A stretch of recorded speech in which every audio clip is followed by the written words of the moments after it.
Subscribe and share my channel Sudarsana.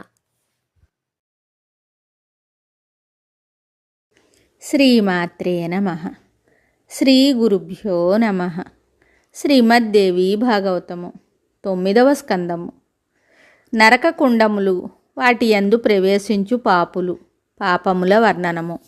సాధ్వి, వరునితో ద్రవ్యమును తీసుకొని వ్యక్తి పాంసువేష్టమను నరకమునకు పోవును. నిద్రించుటకు అతనికి బాణములతో ఏర్పరిచిన శయ్య లభించును.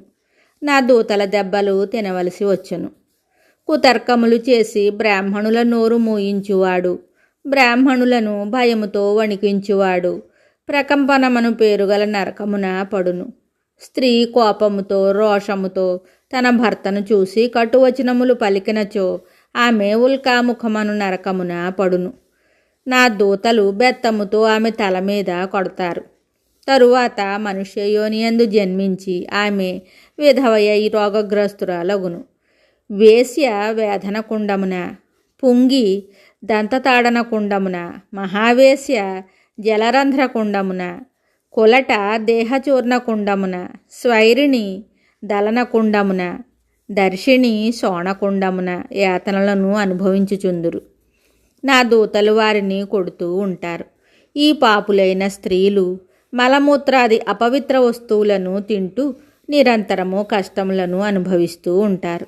చేత తులసిని పట్టుకొని చేసిన ప్రతిజ్ఞను పాలించనివాడు, అసత్య ప్రతిజ్ఞను చేసినవాడు జ్వాలాముఖమను పేరుగల నరకమున పడును. చేతిలో గంగాజలమును అటులనే సాలగ్రామ ప్రతిమను చేత పట్టుకొని ప్రతిజ్ఞ చేసి దానిని పాటింపనివాడు కూడా జ్వాలాముఖమునందే పడును. దక్షిణహస్తమునెత్తి ప్రతిజ్ఞ చేయువాడు దైవమందిరమునకు వెళ్ళి ఆవుల మీద గోవుల మీద ప్రతిజ్ఞ చేసి వాటిని పాలించనిచో అట్టివానికి కూడా జ్వాలాముఖమను పేరుగల నరకము ప్రాప్తించును. మిత్రద్రోహి, చేసిన మేలు మరచువాడు, విశ్వాసఘాతకుడు, అసత్యపు సాక్ష్యము చెప్పువాడు వీరందరూ జ్వాలాముఖ నరకమున స్థానమును పొందుదురు. అచ్చట వారికి మండుచున్న అగ్ని తినుటకు లభించును. నా దూతలు వారిని పీడిస్తూ ఉంటారు. దీని తరువాత వారు 7 జన్మల వరకు చండాలురవుతారు.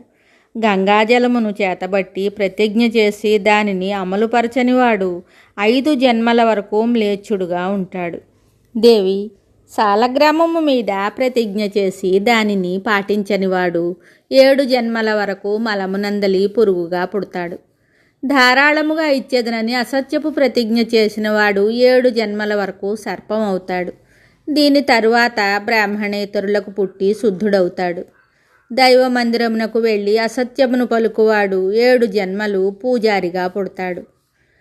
బ్రాహ్మణాదుల ఎదుట ప్రతిజ్ఞ చేసి దానిని నిలబెట్టుకొనని వాడు పులిజాతి యందు పుడతాడు. తరువాత 3 జన్మలు మూగవాడుగా చెవిటి మానవుడుగా పుడతాడు. మిత్రద్రోహము చేసినవాడు ముంగిస అవుతాడు. కృతఘ్నుడు, విశ్వాసఘాతకుడు వ్యాఘ్రమవుతాడు. తప్పుడు సాక్ష్యం చెప్పువాడు కప్ప అవుతాడు. ఈ పైన చెప్పిన పాపులు తమ ముందటి 7 తరములు వెనుకటి 7 తరముల వారిని కూడా నరకంలో పడేస్తారు. మూర్ఖత కారణముగా తాము చేయవలసిన నిత్యకర్మలు చేయక, వేదవచనములను నమ్మక వాటిని అపహసించుచు కపటముగా వ్యవహరించువాడు, వ్రతములు ఉపవాసములు చేయనివాడు, ఉత్తమమైన సద్వాక్యములను నిందించు బ్రాహ్మణుడు ధూమ్రకుండమను నరకమున నివసించును. అక్కడ అతడు 100 ఏళ్ళు పొగనాహారంగా పీలుస్తూ బ్రతకవలసి వచ్చును. తరువాత క్రమముగా చేప మొదలగు నానా విధములగు జలచరయోనులందు పుడతారు. దేవ, బ్రాహ్మణ ధనమును అపహరించువారు పొగతో నిండిన అంధకారమునందు ధూమ్రాంధమను పేరుగల నరకమున పడిపోతారు. పొగ వలన వారికి అనేక కష్టముల పాలు కావలసి వచ్చును. ధూమ్రమై వారికి ఆహారముగా లభించును. ఇట్లు యాతనలను అనుభవిస్తూ వారిచట కాలం గడుపుతూ ఉంటారు. తరువాత 7 జన్మల వరకు ఎలుకగా పుడతారు. దాని తరువాత నానావిధ పక్షులుగా, చెట్లుగా, పురుగులుగా, పశువులుగా జన్మించి తర్వాత శుద్ధులవుతారు. పతివ్రత శిరోమణి, ఇవి అన్నీ ప్రసిద్ధి చెందిన నరకకుండములు.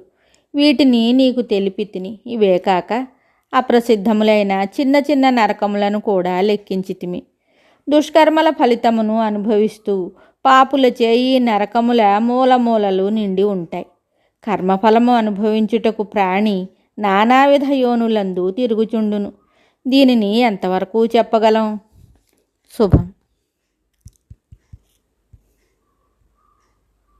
Subscribe and share my channel Sudarsana.